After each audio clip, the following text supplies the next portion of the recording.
Yo, yo, it's hump day. Happy hump day. Welcome to Go Fund Yourself. JD Gagnon here. Kiara, my good friend. How you doing on episode 36? I'm amazing. You always tell us when it's hump day. Sometimes you tell us it's hump day when it's only Tuesday. Do you have like a special family dinner or something for hump day? Is it like a mound of hash browns? NSFW, I suppose. Anyways, no, I don't know why I find that so interesting, but for some reason, the middle of the week is always just exciting because you've got some momentum that you've built up, from the beginning of the week, and now you've got some time to continue, finishing that stuff. It's always an exciting day. Anyway, try to just be in the green every day, man. Yeah. Sounds pretty hippie of you. Hey, so before you get into what we're going to talk about today, this is our first episode of doing something like this, and I want to make a couple of important points. So today we're going to be talking about a whole bunch of projects, tokens, platforms. Not financial advice. Never will be. It's not intended to be. Please don't take what we're saying as any indication of whether you should or shouldn't invest in something. We're just talking about what's going on, giving our opinions. That's A. B is we have not and will never receive any compensation or any reason to talk about these projects. That is 1000% never going to happen with Go Fund Yourself. We are never going to take payment to talk about a token project or a platform, ever. Okay.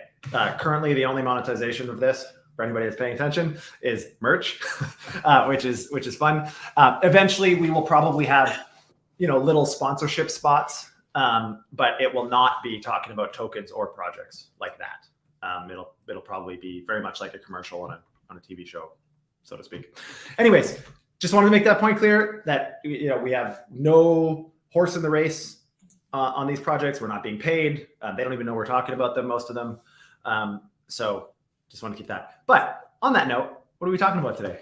Today, you gave it away. We're doing 7 different tokens and token projects. So yes, there's news. Yes, there's crypto arms race news. Yes, there's Trump news. There's news that we could be covering, but there's been a lot of tokens in the news, and we often gloss over that news because of something that's a little bit shinier. We don't want to let these things get away from us. So we have news from about the whole last week, all the way up until this morning, on different tokens and token projects.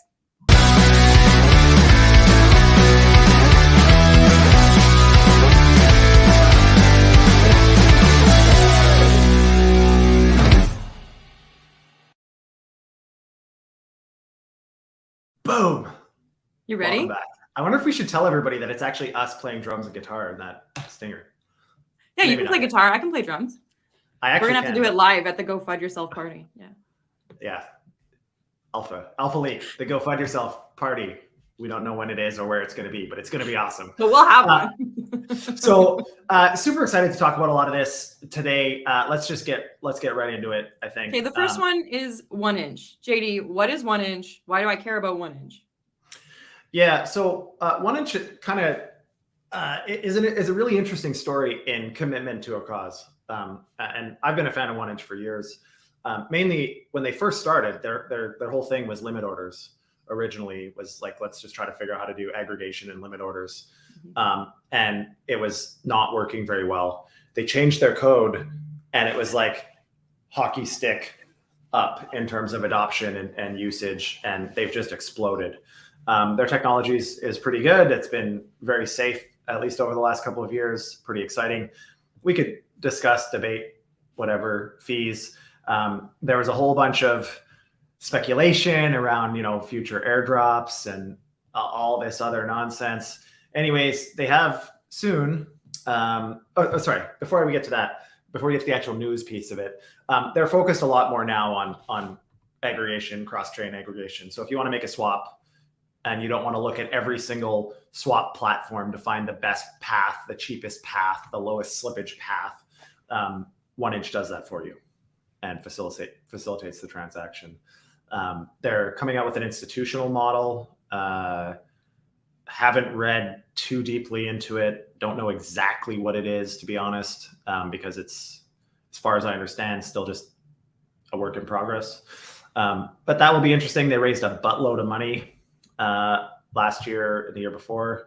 So I think, again, just looking at their trajectory, what they're building, adoption, the team, very solid project, solid platform. So now, what's going on? Why are they in the news? So the token unlock from a lot of their investors is starting soon, and so there's been a lot of talk about, well, there's been declining usage of 1inch, yet the price is going up.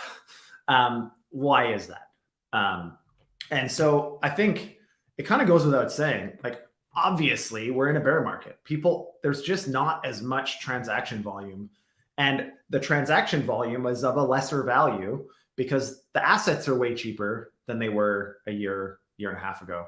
And so, I mean, part of the determination of the value of an asset is, again, because we're not securities, of course, we can't talk about future revenues and so on, but you have to look at, what is the trajectory, what is the growth of the platform in terms of net users, in terms of, the amount of transactions, maybe not necessarily the volume of transactions, and a few other things. And I think they've been showing positive momentum. Again, they've been growing their team very strategically. They've been growing their war chest very strategically.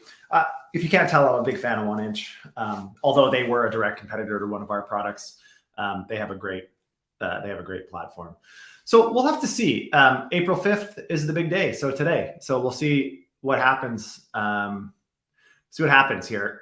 You never know. I mean, I don't know. Something that's a bit weird to me here is looking at the token unlock schedule on the actual 1inch site. Yeah. They say that their unlock, whatever, it's over a period of years. So it started in December 2020 and it will be done by December 2024. And it looks like we're a little bit early for this one. So they had said that their next unlock period would be June 2023.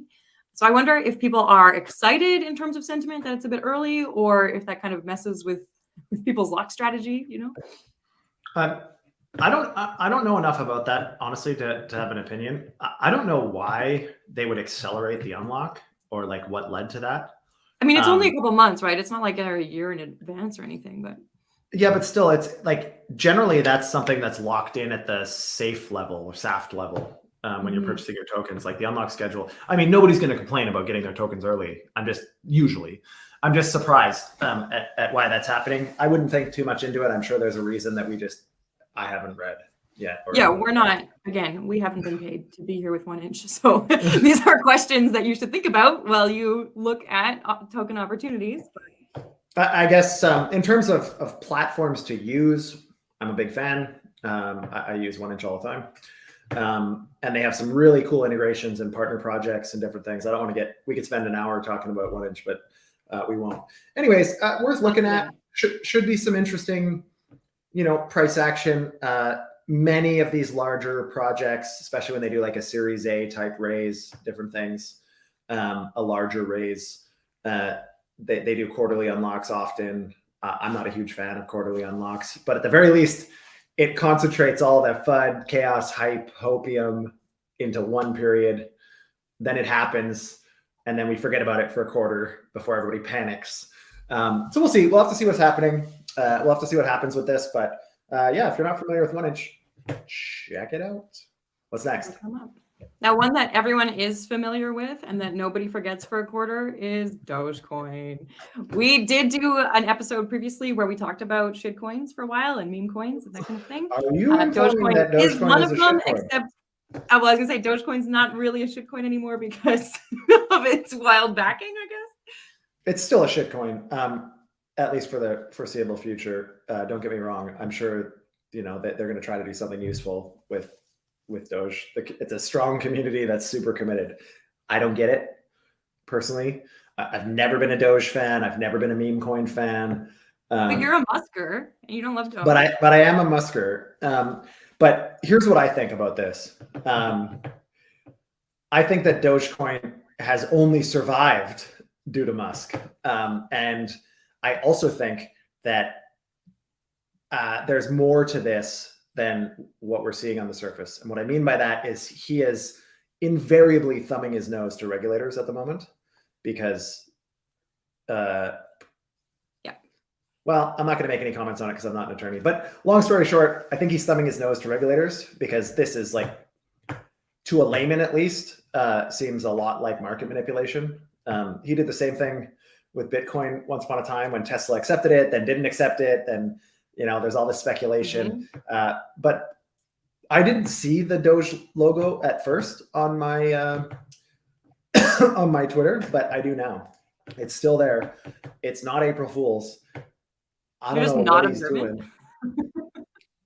Like, I don't know exactly what he's doing. A couple of things that I thought made this interesting are that Dogecoin hadn't gone above 0.1 cent since December 22 until this occurred. And what occurred is that Doge replaced the Twitter logo on Twitter. So no more Bluebird. Now we've got a little cutesy Shiba. And people at first thought that maybe it was a late April Fool's Day joke, which in itself is hilarious to me. Like, I'd be pretty mad if somebody deployed a late April Fool's, the 3-day late joke on my giant million-person platform, but that's fine. The other thing that is interesting when you talk about regulation is some of these articles are discussing that Elon has already been under scrutiny for market manipulation and then continues to do this. And it's interesting because we see others doing exactly the opposite, right? We see CZ being very compliant. We see Kraken being very compliant. And I don't know. I wonder what he knows that we don't. Or if he just has defiant disorder, Yeah, sub note on the CZ being compliant. CZ's at least pretending publicly to be compliant. I'm not sure I agree that he's likely completely compliant in everything that he's doing, but that's another conversation. Nonetheless, this is an interesting one. He did also Elon talked a while ago. I don't remember when this was, but I remember seeing it. That it would be sick, in his words, if Doge bought Twitter. Now, Doge doesn't have the market cap to come anywhere close to buying Twitter, obviously. And it's not like the market cap is concentrated in cash on a balance sheet. So that also doesn't make much sense. But anyways, he has talked a lot about a creator economy on Twitter, similar to what you see on TikTok and YouTube, from a monetization perspective, which I think is what he's working towards. I mean, you got to give the guy credit.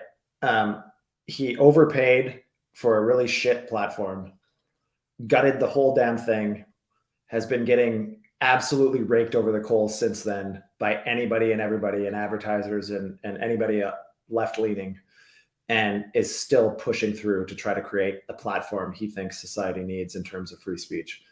Got to give the guy credit. If he comes out with this creator economy thing, there will have to be a means of transaction. What better way for a global platform than to have a digital currency? And so I can see the connection. I don't know why Dogecoin, other than I think Elon thinks it's hilarious. It's almost like a toy. I'm sure he's made a lot of money off Doge in the past, or maybe not. Maybe he's just doing it because it's funny. I don't know. I think he's just doing it because he's funny, but I'm not as much of a musker as you are. Yeah, but for whatever reason, he thinks, and I don't understand this, but he has to think that there's no way he can be charged with market manipulation by saying and doing this kind of shit. So maybe he doesn't own any Doge because it's not.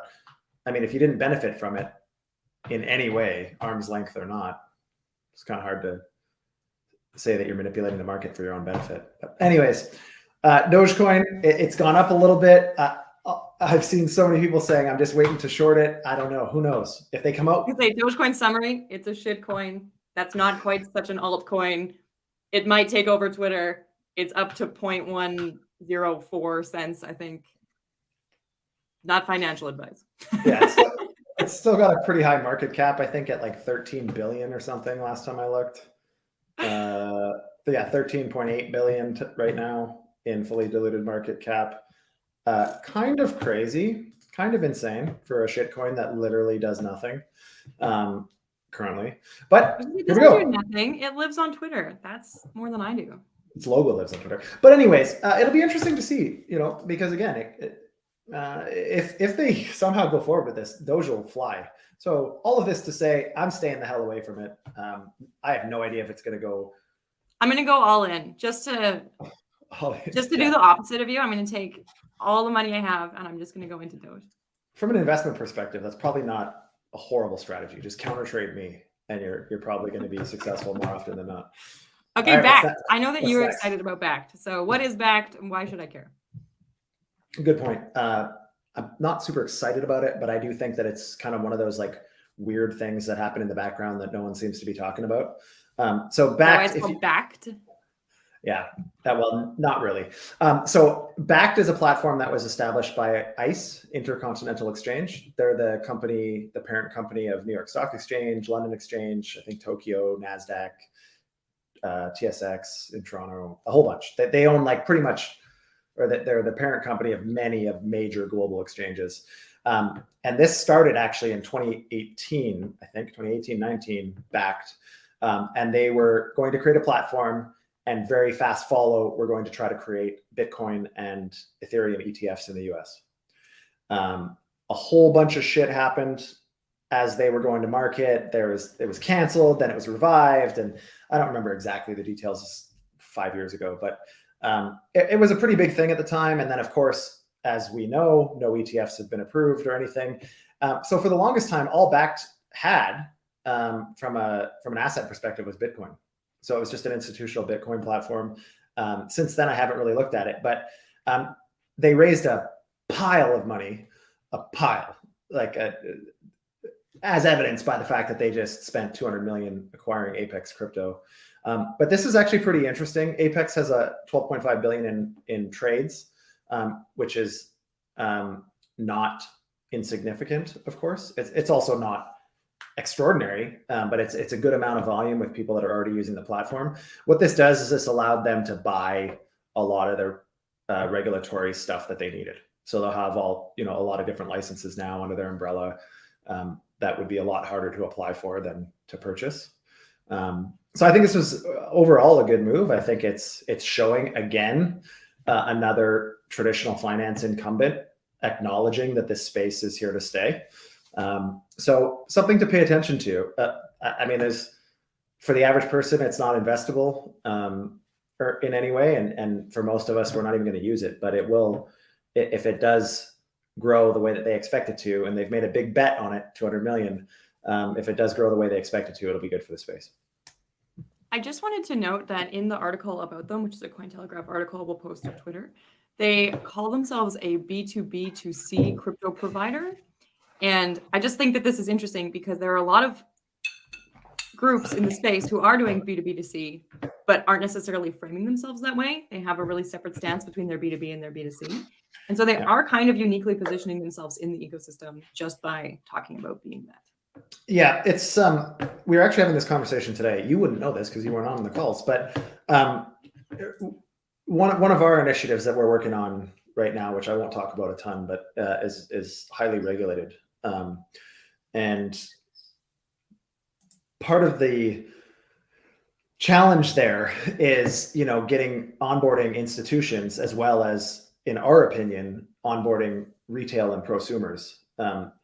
Because the institutional vendor whitelisting process takes forever, like a year or more. So if we launch an ecosystem and then have to wait a year and a half, because you're never going to get them to engage you until the ecosystem's live, and then wait a year and a half to be an approved vendor, I mean, the project's probably dead in the water.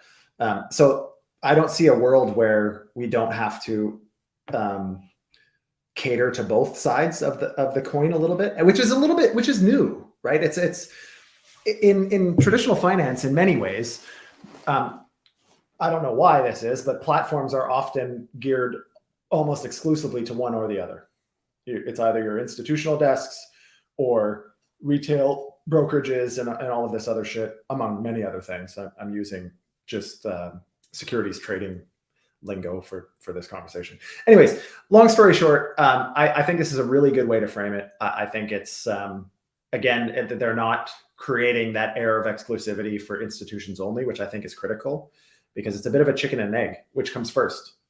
Liquidity and volume of user growth, or large institutions? I mean, it's kind of the like, if you're going hunting and you're trying to survive and build your village.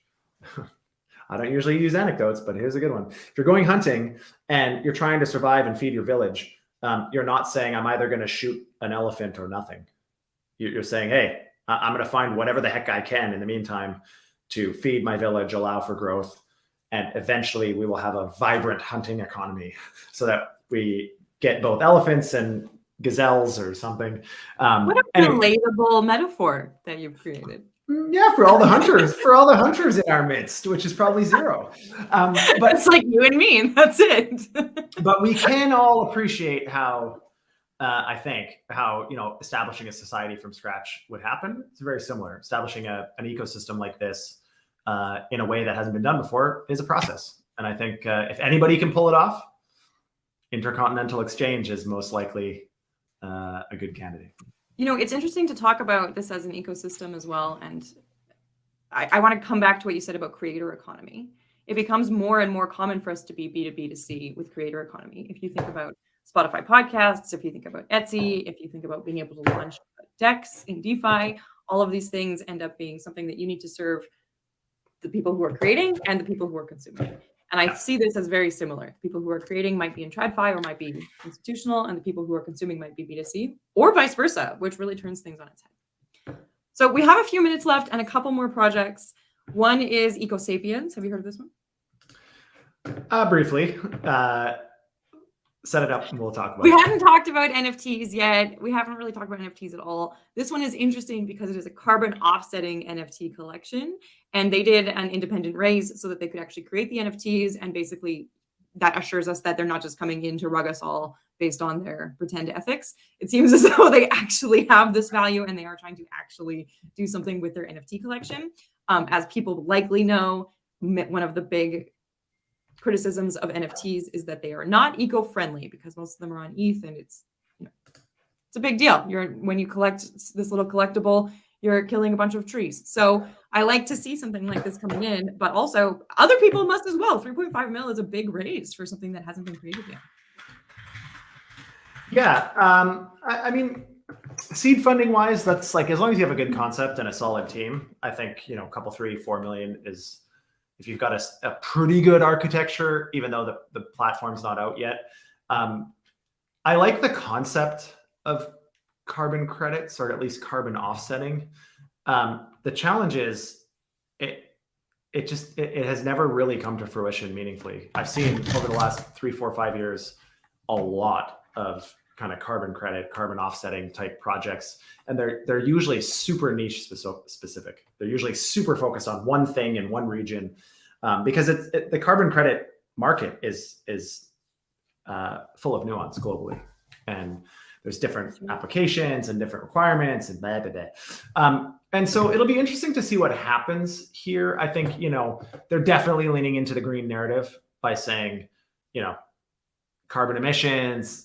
NFTs are really expensive, and they use a lot of gas and a lot of computing power and a lot of energy and blah, blah, blah. But I think part of that is also coupled with some way to buy carbon credits to offset, take those off the market to offset whatever it is that they're using. Simple way to do that is to just go to Avalanche or Solana or even Polygon, and it costs next to nothing, and they're proof of stake, so very little energy usage.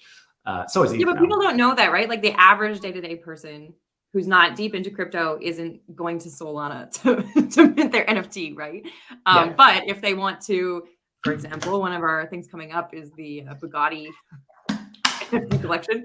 But so Neil Conti, who's one of the heads of this project, Ecosapiens, he says, what if we could take carbon credits that actually made a big impact in the world, bring them on chain to make it one-click accessible, but disguise them as art pieces, as virtue signaling art pieces. That is what they're quoting saying.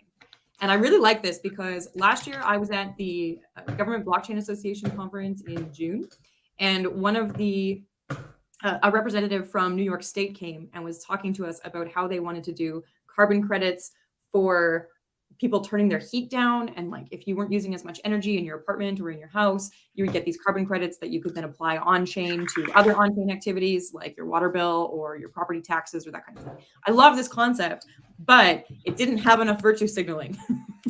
You were doing it and it was quiet, and you might get like a financial benefit, but the financial benefit was still only a few dollars here and there.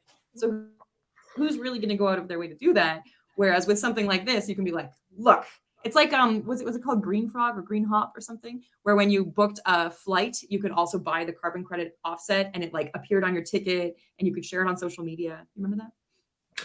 No, but I don't remember that because I, as an individual, whether right or wrong, do not buy the climate crisis nonsense. So I see this as only virtue signaling rather than actually making a difference. So I'm a little bit biased. The reason I'm saying that, I'm going to get my bias out. Well, I if think people who are virtue signaling weren't able to show you then it's useless. It didn't work. So although I think virtue signaling as a concept is ridiculous, because why don't we just have virtue instead of signaling virtues that may or may not exist with the lowest amount of effort possible? But anyways, color me different. I could be. That doesn't mean there isn't money to be made off of virtue signaling. So I agree. I agree. There's likely money to be made. What I like about Ecosapiens, at least from a very high level, is I think they've got the vision, the team to maybe be able to actually execute this, and they're looking at it with a clear understanding of how the ecosystem works, I think. And so that to me is promising. I think, something in theory versus something actually coming to fruition in practice often are very separate concepts. In this particular case, I think they've got a pretty good understanding in their theory of what practice will look like. So hopefully it's not as much to bridge. But in the past, these types of projects have struggled because generally it's people that are environmental activists or people that are already in the climate credit business or carbon credit business that are like, ooh, Web3, let's jump on that bandwagon. And it hasn't worked out. So not to say that this won't work. I think if anybody's got a chance, I think Ecosapiens is a good one. If you're into the climate thing, if you're into carbon credits, if you're into NFTs, don't buy anything. Don't buy anything that I buy. Pretty much every NFT I've ever owned is worth nothing. But anyways, all right. Arbitrum. Definitely a good one to look at. Arbitrum. Okay, we're running out of time. We talked about Arbitrum in a previous episode, so I don't know that we need to go super far into it, but this article is interesting because there is a huge amount of FUD around Arbitrum. There's a lot of FUD about the governance proposal. There's FUD about them backtracking, which it's a proposal, not an addiction. I don't know. What is the FUD around Arbitrum, and why is the price going up even though Arbitrum has FUD around it? That's a bit of an enigma. So the FUD is that Arbitrum kind of backpedaled a little bit on their governance because they put kind of feelers out for some proposals, at least that everybody thought was supposed to be binding. Then they came back and said, no, not really. It's just kind of a ratification of what we already want to do. And everybody's going, whoa. The only value accrual mechanism for the Arbitrum token currently is governance. And if governance is non-binding, then there's no value. And so that's where all this FUD happened. Now, again,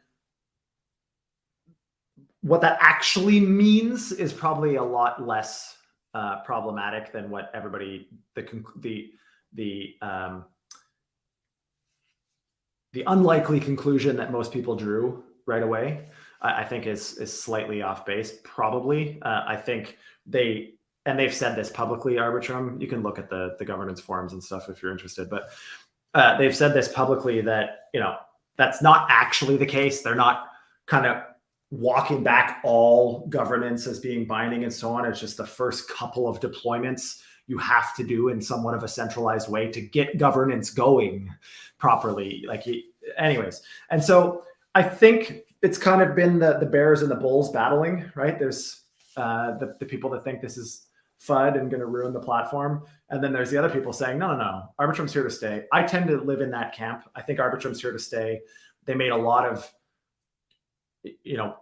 maybe risky or for lack of a better phrase, gutsy moves in the way that they did their airdrop and all these things. But I think it did exactly what they wanted it to do. And it'll be a case study that we'll look at for years, I think, in terms of how to get explosive growth and to maintain some of that in an early ecosystem. I haven't seen one that's done it better than Arbitrum. And as a consequence, they have a lot of committed participants, and there's a good amount of liquidity that I thought might quickly siphon back to other ecosystems once the airdrop was done. But surprisingly, it's held on fairly nicely, which is why I think we're probably seeing some bullish price action, or at least not super bearish price action as the FUD would imply.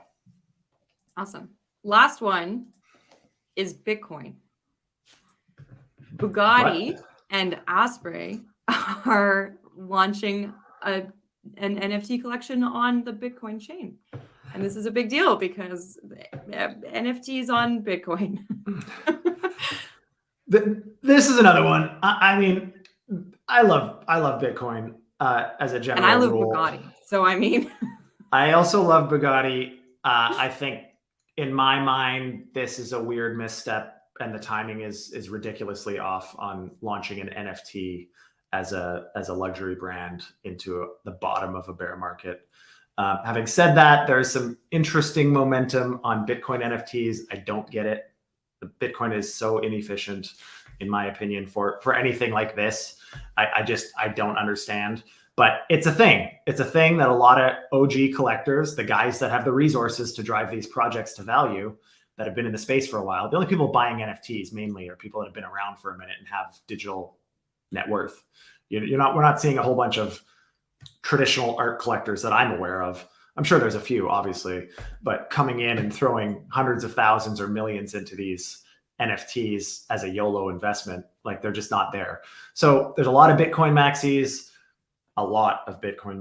There's a lot of liquidity on Bitcoin in Bitcoin itself. And so that's probably why. I'm a huge Bugatti fan. I will own one day. Frame this video. Even if I only own it for a week, I will own one day, hopefully for longer than a week. I'm a huge fan. They've done a lot by way of luxury branding and building incredible customer loyalty. So I like to see that they're entering the space. I just think the way that they're doing it and the timing to me is a little weird. But we'll see. There are a couple other interesting things about this project that I have to touch on. So Let's do it. One is that it's Bugatti, Osprey. That's great. It's a luxury brand thing. They're using terms like indefinitely. They're kind of facing maybe some brand dilution by doing that, but their intention is to cross demographics, right? They want a new customer base. That makes sense. So these eggs are kind of like a Fabergé looking egg, but they're actually creating them in person as well. So when you buy an NFT, you'll get the physical egg, and it'll be made of carbon fiber and have the little dancing elephant on it. So take a look at them. Again, we'll post a link to that. But what's really interesting here is that it is a generative collection. So it is an AI created collection. All of them will be fully unique, but they aren't like, they've called it a generative collection, but they're not jumping on the AI hype. So they're really trying to build on Bitcoin maxis, I guess. But it seems weird to me to not run on the AI hype for this as well. So are you sure that they're using AI so generative doesn't need AI, right? Like, no, I looked into it and it appears that they're using. Yeah, I can get further into it. MetaGood did some creation for them. It looks like they're using AI. They are kind of like talking around the topic. I guess generative doesn't mean AI, but that is the hot topic right now. So it seems weird to not be taking part in it. These are like, this is a thing that kind of puzzles me. For the record, I'm not a NFT art culture guy. I'm not very cultured. So this is like definitely not an area of expertise. Definitely not an area of expertise for me. Having said that,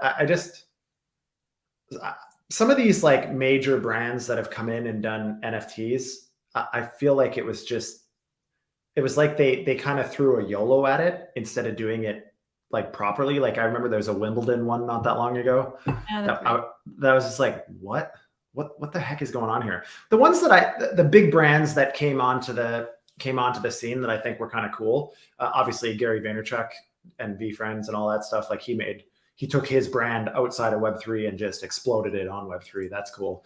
I think NBA Top Shots and the MLB and NFL ones, I get it. There's a lot of people that deal in tradable, collectible cards and all that kind of shit. Digitizing it just makes it that much easier and better in some ways. Some people still like the physical cards, just like art. Some people like physical art regardless because it's somewhat timeless. But it'll be interesting to see. I'm not a big fan of these luxury unless they have like a meaningful reason. Like it just seems like a cash grab to me. Like, okay, so we've got these Bugatti eggs, which is even in time for Easter, because you would think that it would be Koenigsegg that would do, because everybody calls the Koenigsegg cars eggs. That's right. And so I don't understand why Bugatti, like, anyways. We'll see. I'm sure I'll be proven wrong because I usually am when it comes to NFTs. So Yeah, just counter trade against JD, not financial advice. not financial advice. Anyway, JD, this was fun. It was fun to do tokens. Yeah. Let's see what people think and go FUD yourself.